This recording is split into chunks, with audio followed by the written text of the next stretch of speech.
Hey, thanks again, Steve, for asking the question um, about soloing over chord changes. So, the progression you showed me, the one you were asking about, is between E minor and A minor, and then back to E minor again.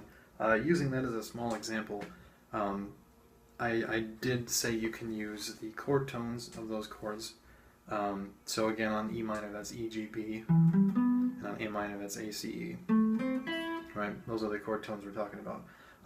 When I said you can use those, I meant that more in the sense where they are the target notes. So you're aiming for those when you are playing ideas or coming up with stuff. And you don't have to exclusively use them, but they're good goals to shoot for. So if I'm playing an idea on E minor, and I'm using the E minor pentatonic scale, for example, right? Inside of that pentatonic scale, all three of those chord tones on E minor are going to be in there: B, E, and G. Yeah, B, E, G. So those are good notes. Excuse me, good notes to aim for when you're playing over E minor.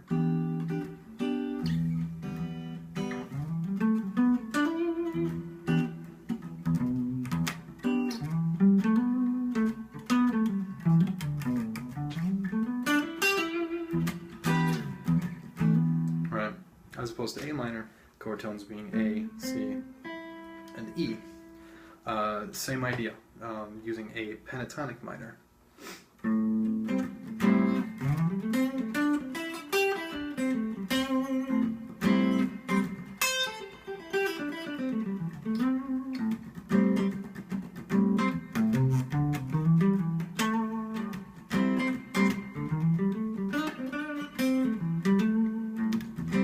So that's just an example of playing ideas in each chord separately.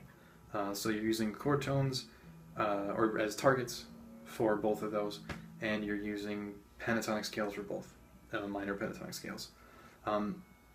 That's probably the place to start. Is not get too far ahead of yourself and try to play the two together or try to do any other scales right away. Just get really comfortable with coming up with ideas on both of those things separately, and I think you're kind of far enough along where you're already kind of doing that. So now, as far as connecting them together, this is where I was saying in the message you sent me, where you want to have an idea that connects from one chord tone, or an idea that connects from one target chord tone to another.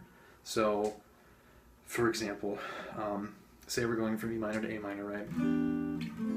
And say my target chord tones are E on the E minor and C on the A minor. So you can get around that any number of ways, and it doesn't really matter too much at this point how you do that, just as long as you have an idea that kind of connects them together or involves both of them at the beginnings and ends in some way. I know a lot of this sounds very very vague, and it is. You can do all kinds of things with it. It doesn't have to be just one way. But let me kind of show you what I mean.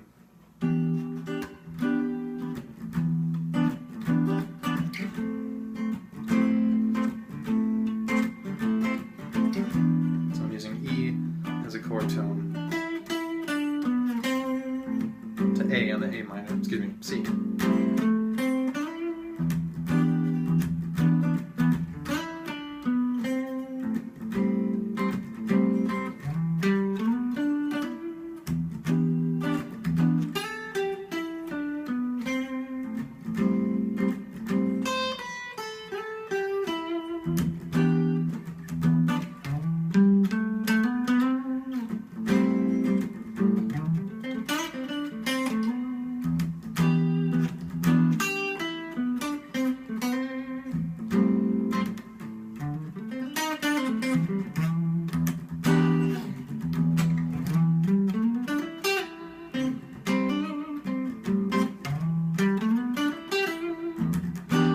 So most of those were connecting ideas formed around E to ideas formed around C, and I mean those as chord tones, not chords. The E on E minor and the C on A minor. I know I spoke incorrectly when I was doing that. it's hard to talk and play at the same time. But anyway, that's kind of what I'm talking about, where you're playing two different chords and you're treating them like two different keys, essentially. You know, you're not just using E minor scales over the whole thing. I mean, that wasn't anything. Yeah. There we go. You're not just using E minor scales over the whole thing. Now, there's some of that you can do. So in other words, there are some notes on in an E minor scale that will work on an A minor chord that you can emphasize or at least utilize. You don't have to ignore them. You don't have to just play pentatonic scales. The only thing is you don't want to emphasize them too much. You don't want to necessarily land on them because they don't sound as consonant on that chord. For example, F sharp. You know, it's a nice note on an E minor chord. It gives you the 9. It's a really cool sound. But on an A minor, you know, it's a little less consonant. It doesn't sound, I hesitate to use the word, but it doesn't sound as good. I mean, it depends on where you're hearing these things and what stage of development your ear's at. But at least to me, it doesn't sound quite as good. That doesn't mean it doesn't work, but it just doesn't have the same effect that it does on E minor. But it is a note you can use. So just as an example, I'll do the same thing, going back and forth between E minor and A minor, but emphasizing F sharp.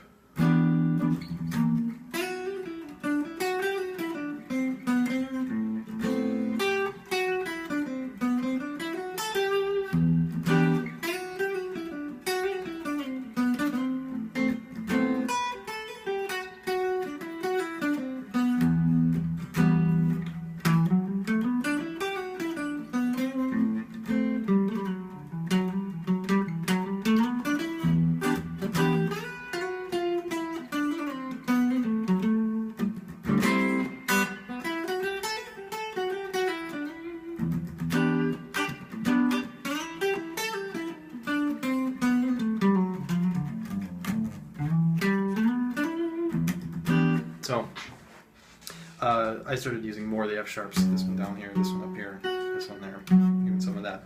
But that's just including those notes in your idea over the chord. You don't have to sit on them, you don't have to draw attention to them, but they still work. And that's all part of the E minor, the E natural minor scale.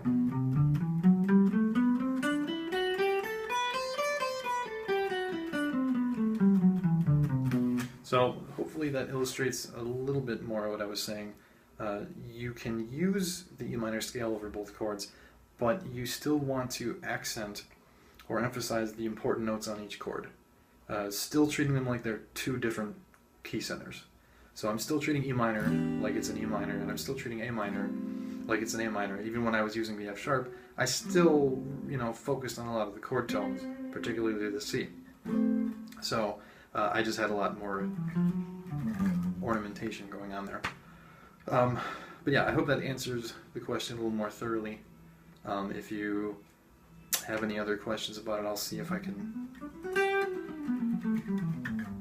come up with another demonstration or something to help illustrate that further. But otherwise, I hope you enjoyed watching, and I'll hope to hear from you soon. Thanks.